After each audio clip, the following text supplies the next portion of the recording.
Welcome back, everybody. This is Than from Tidal Gardens, and this is Q&A number 2.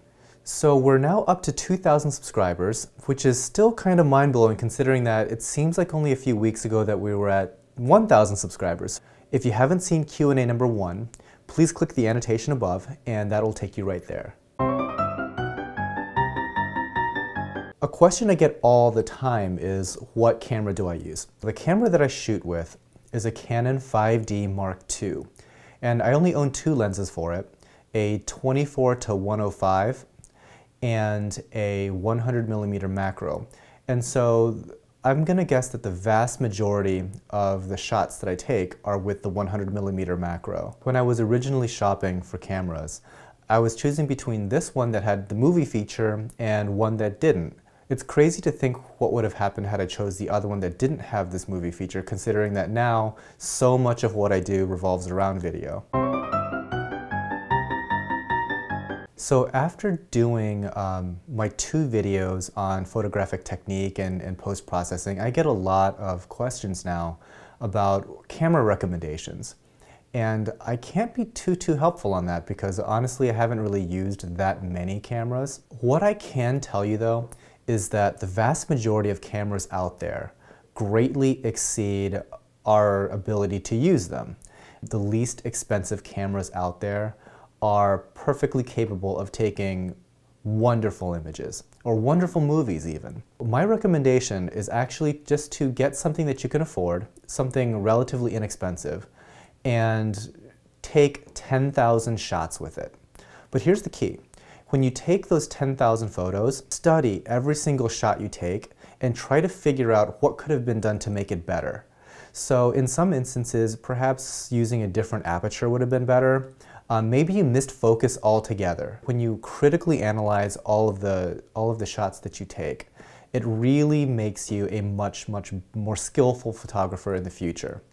And after 10,000 photos, I can pretty much guarantee you that regardless of what camera you started out with, nobody's going to be able to tell the difference between that camera and one that costs thousands of dollars more. Last word on camera recommendations is that the best camera is the camera that you're willing to take with you. Consider that as well when you're choosing a camera that might weigh 10 pounds. You're not going to take it anywhere. Will I be giving movie tips in the future? Short answer, no.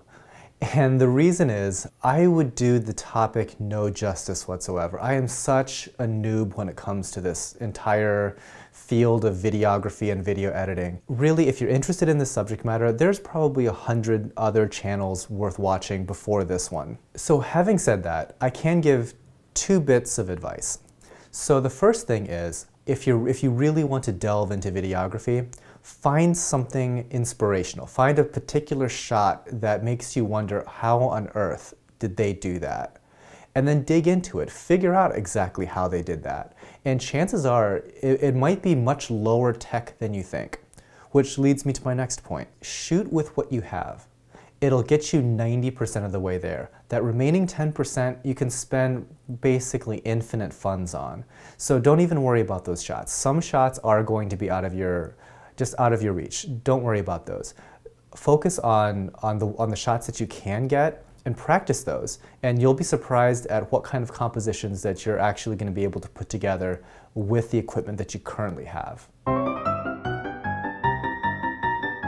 Okay, let's actually talk about some aquarium-related topics. Imagine that, a Q&A about aquarium topics on a reef channel.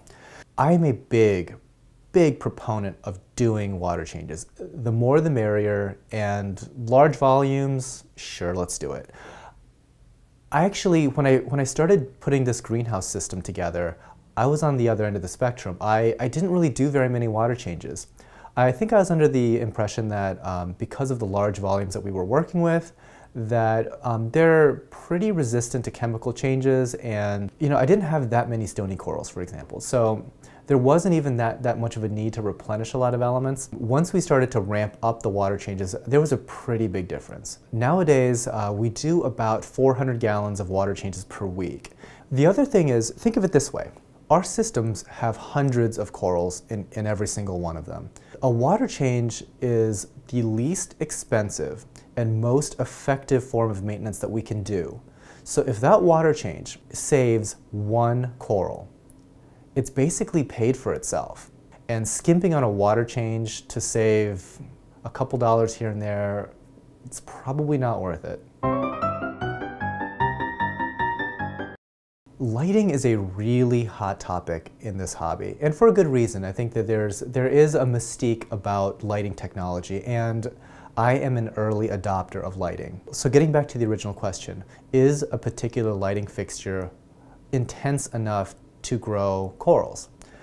I would say about 95% of the time, the answer is going to be yes. You know, when it comes to lighting, I think that people tend to really overdo it in this hobby. So we live in Northeast Ohio, and this happens to be one of the cloudiest areas of the country. In fact, I think that Cleveland gets fewer sunny days than Seattle, Washington, which is known for its cloudy weather and perpetual rain. Despite this region being so cloudy, we've noticed that during the summer months, our corals really struggle. They tend to bleach out quite a lot, and if I had to guess, we probably lose about 5% of our corals. On the flip side, the winter months are practically perfect for growing corals. They have far superior color, and I'm gonna guess that the vast majority of the growth that's occurring happens during the winter months. So during these winter months, we're only getting about 5 hours of daylight, and that daylight is only generating about 30 to 50 par in the greenhouse. So all of our corals are pretty much getting low light. When I am faced with the question, will a specific lighting setup, is that intense enough to grow corals? I'd say almost always, yeah. It's gonna be more than enough to grow just about anything, and you're more likely to be at risk of overexposing and damaging corals than providing too little light for them. When it comes to just choosing a fixture, there's plenty of other things to influence decision making, whether it be the energy efficiency, whether you like the look of a particular light, but making sure that it's bright enough for your corals is less of an issue than people think. Alright guys, that pretty much does it for Q&A number 2. Thanks again so much for subscribing, and if you haven't already, here's a link. Thanks again guys, and as always, happy reefing. Take care.